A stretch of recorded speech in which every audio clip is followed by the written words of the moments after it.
जोहार, नमस्कार। मैं मोतीलाल महतो आप लोग के सामने एक स्वास्थ्य विभाग किस तरह से झारखंड में चल रही है, स्वास्थ्य व्यवस्था क्या है, स्वास्थ्य व्यवस्था की हाल क्या है और क्या होना चाहिए, उसी विषय पर हम आज बात करने के लिए आए हैं। सबसे पहले दो चंद लाइनों के साथ जो आदम गौंडवी जी की लाइन है उससे हम अपनी बातों की शुरुआत करेंगे।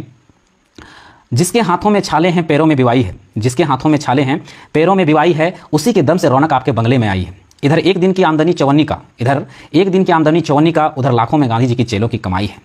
कोई भी सिरफिरा जब चाहे कर दे जीना मुहाल, कोई भी सिरफिरा जब चाहे कर दे जीना मुहाल, इस मामले में हमारा राज बुधवा की लुगाई है। रोटी कितनी महंगी है, रोटी कितनी महंगी है, उस औरत से पूछो जिसने खुद को गिरवी रखकर ये कीमत चुकाई है, जिसने खुद को गिरवी रखकर ये कीमत चुकाई है। इस पूरा लाइन में, ये आदम गौंडवी जी की इस पूरा लाइन में पूरा झारखंड की पटकथा लिखी हुई, सारी पटकथा छिपी हुई है। मैं इसे इसलिए कह रहा हूँ कि झारखंड की जो आज स्वास्थ्य व्यवस्था है, आज मैं स्वास्थ्य व्यवस्था पर ही बात करने वाला हूँ। झारखंड की जो स्वास्थ्य व्यवस्था है इतना घटिया, इतना गिरा हुआ, इतना खराब, इतना लचर हो चुका है कि आप सोच भी नहीं सकते हैं, आप कल्पना भी नहीं कर सकते हैं कि क्या स्थिति है। सबसे पहले हम आंकड़ों में बात कर लेते हैं। पूरा भारत में से स्वास्थ्य व्यवस्था में अगर देखा जाए तो झारखंड का बदहाल की स्थिति में दूसरा नंबर पर आता है। सबसे बदहाल स्थिति अगर कहीं का है तो बिहार का है और दूसरे नंबर पर झारखंड आता है।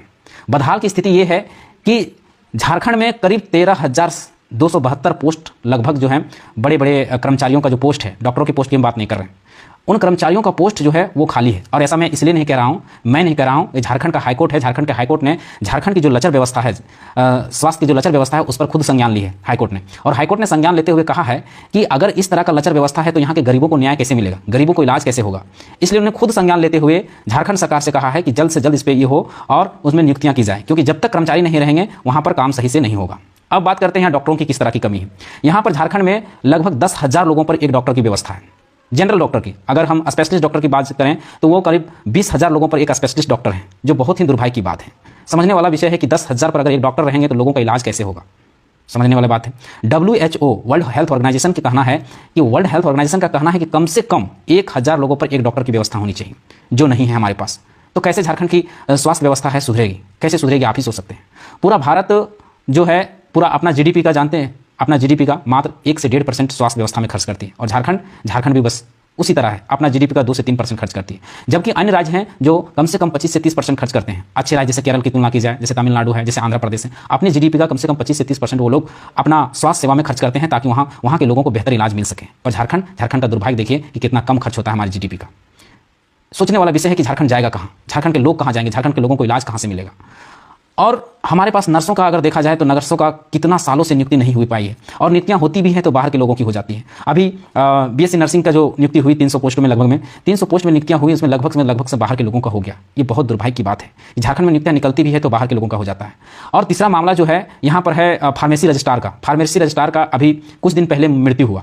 अब फार्मेसी रजिस्ट्रार की मृत्यु होता है, झारखंड में इसकी नियुक्ति तो कभी हुई नहीं रजिस्ट्रार की। जो बिहार के समय जो ज्वाइनिंग लिए थे वही थे और 24 सालों तक वही रहे। अभी उनकी मृत्यु हुआ तो उनका साला जो है राहुल कुमार, उनकी नियुक्ति हो गई उस पोस्ट में। उसकी क्या काबिलियत थी उसका कोई देखा नहीं गया। अब अंदरूनी रूप से अगर हमें बातें चलती है, हमें पता चलती है कि अगर पता करवाया गया तो 3 करोड़ में बन्ना गुप्ता से जाकर सेटिंग किया गया, उनके साले की नियुक्ति हो जाती है फार्मेसी के रजिस्ट्रार में। ये कल ही इसकी नियुक्ति हुई है। और इस बात को जब हमारे लोगों ने, जो झारखंड के लोग हैं, जो झारखंड के सिस्टम में हमारे लोग हैं, उन्होंने सब तरह की कोशिश किया, सब तरह के लोगों को कोशिश किया कि जो सही काबिलियत है, जिनकी काबिलियत है उनकी ज्वाइनिंग हो और झारखंडी की हो, पर ऐसा बन्ना गुप्ता ने नहीं होने दिया। ऐसा स्वास्थ्य मंत्री बन्ना गुप्ता ने किया है, जो वर्तमान स्वास्थ्य मंत्री है। उन्होंने उसके साले को, जिन्होंने मोटी रकम दिया, मोटी पैसे दिए और आज उसको बैठा दिया गया। बाकायदा हम लोगों ने भी जयराम कुमार महतो के लेटर पैड से हम लोगों ने ये चीज़ें लिखी थी कि यहाँ पर झारखंडियों को नियुक्ति होना चाहिए। चौथा मामला स्वास्थ्य की अगर हम बात करें तो सबसे बड़ा और सबसे दयनीय और सबसे दुर्भाग्य की जो बात है वो मैं आज कहने जा रहा हूं। एक मामला है गुमला जिले की। गुमला जिले में क्या होता है कि एक रोहित लोहरा या राजू लोहरा नाम का एक शख्स होता है, जो एक आदिवासी परिवार से आता है, आदिवासी है। उसकी क्या होता है कि इतनी दयनीय स्थिति रहती है, इतना गरीबी, इतना बदहाल है कि उसके कारण, बदहाली के कारण क्या होता है कि उसकी एक बेटी होती है जो दिव्यांग होती है। दिव्यांग होने के कारण वो क्या होता है कि अपनी बेटी को इलाज नहीं करा पाता है। इलाज नहीं करा पाने के क्या करता है कि अभी 1-2 दिन पहले वो उसका गला रेत कर हत्या कर देता है। और वो इसलिए करता है क्योंकि यहाँ झारखंड में इलाज नहीं हो पाता है, सरकारी सुविधा नहीं मिल पाती है, सरकारी हॉस्पिटल में इलाज नहीं हो पाता और प्राइवेट में वो इलाज कराने के लिए सक्षम नहीं है।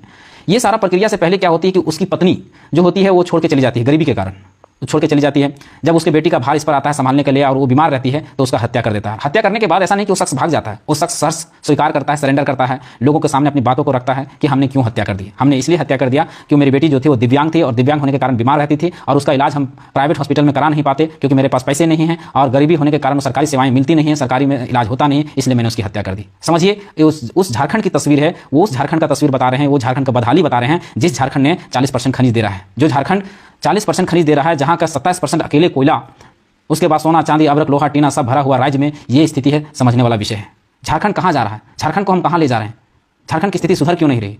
और हाईकोर्ट ने संज्ञान लेते हुए खुद कहा है कि यहाँ के जो प्राइवेट हॉस्पिटल हैं वो कुकुरमुत्ते की तरह उग रहे हैं, कहे तो मशरूम की तरह उगे जा रहे हैं, लेकिन केवल गिद्ध की तरह गरीब जनता को शोषित करने के लिए, उसको नोचने के लिए, उसको बोटियाँ खाने के लिए बन रहे हैं। वो कोई स्वास्थ्य सुविधाएं मुहैया नहीं करा रहे हैं, केवल गरीब जनता को लूट रहे हैं, नोच रहे हैं। और ऐसा इसलिए मैं कह रहा हूँ, इसलिए मेरे पास हजारों ऐसे सबूत हैं। रोज हमारे पास 5 या 10 कंप्लेन ऐसे होते हैं कि किसी प्राइवेट हॉस्पिटल में एडमिट करवाया तो उसको 2 लाख का बिल, 5 लाख का बिल, 7 लाख का बिल बना दिया जाता है, और जब नहीं देने पर, बिल नहीं पे करने पर, उनके यहाँ तक मृत्यु हो जाने पर उसको लाश को भी कैप्चर कर लिया जाता है। और जब तक बिल नहीं की पेमेंट कीजिएगा तब वो बेचारा क्या करता है, अपना घर बारी जमीन सब बेच के और उससे कीमत चुकाता है। क्या स्थिति है झारखंड की? क्या दुर्भाग्य! क्या हम लोगों ने क्या इसी दिन के लिए झारखंड को अलग करवाया था? क्या हमारे पूर्वजों ने, हमारे पुरखों ने इतना बलिदान जो दिया, 88,000 जो बलिदान दिया, 88 साल जो संघर्ष किया, क्या यही झारखंड को देखने के लिए दिया था कि बाहर के लोग आकर राज करें, कि बाहर के लोगों को राज मिले, बाहर के लोगों को राजगद्दी मिले, बाहर के लोग चलाएं, बाहर के लोग शासन करें, और हमें एक अच्छा से स्वास्थ्य सुविधा भी ना मिल पाए? कितना दुर्भाग्य की बात है। आप सोचिए कि झारखंड कहाँ जा रहा है। अगर सही मायने में झारखंड को बदलना चाहते हैं तो हम सबको मिलकर बदलना पड़ेगा। झारखंड की इतना स्थिति है, भारत के स्वास्थ्य व्यवस्था में तो है ही, झारखंड के भी से इतना बदतर स्थिति है कि वियतनाम, अल्जीरिया जैसे जो देश हैं, जो अल्जीरिया जैसे देश जो सबसे पिछड़े हुए देशों में आते हैं, उन देशों से हमसे बेहतर स्थिति है वहाँ स्वास्थ्य की। कितना दुर्भाग्य की बात है। हमारे राज्यों को बीमारू राज्य घोषित कर दिया गया। हम कहाँ पर ला के खड़ा कर दिए? बिहार के सामने ला के खड़ा कर दिए। और हमें क्या पढ़ाया जाता है कि हम बिहार से अच्छे हैं। हम बिहार से तुलना क्यों करें? हम अपनी तुलना केरल से क्यों नहीं करें? अपनी तुलना तमिलनाडु से क्यों ना करें? अपनी तुलना तेलंगाना से क्यों ना करें? अपनी तुलना महाराष्ट्र से क्यों ना करें? जो खुद बीमारू है उससे तुलना करके हमें बताया जाता है कि हम उससे बेहतर है। हमें ये नहीं चाहिए। हमें केरल से बेहतर स्वास्थ्य सुविधा चाहिए, हमें केरल से बेहतर शिक्षा चाहिए, हमें केरल से बेहतर रोजगार की नीति चाहिए। ये झारखंड बनेगा तब झारखंड प्रदेश खुशहाल होगा। बस इतने ही चंद शब्दों के साथ अपनी वाणी को विराम देते हैं। धन्यवाद। जोहार, जय झारखंड।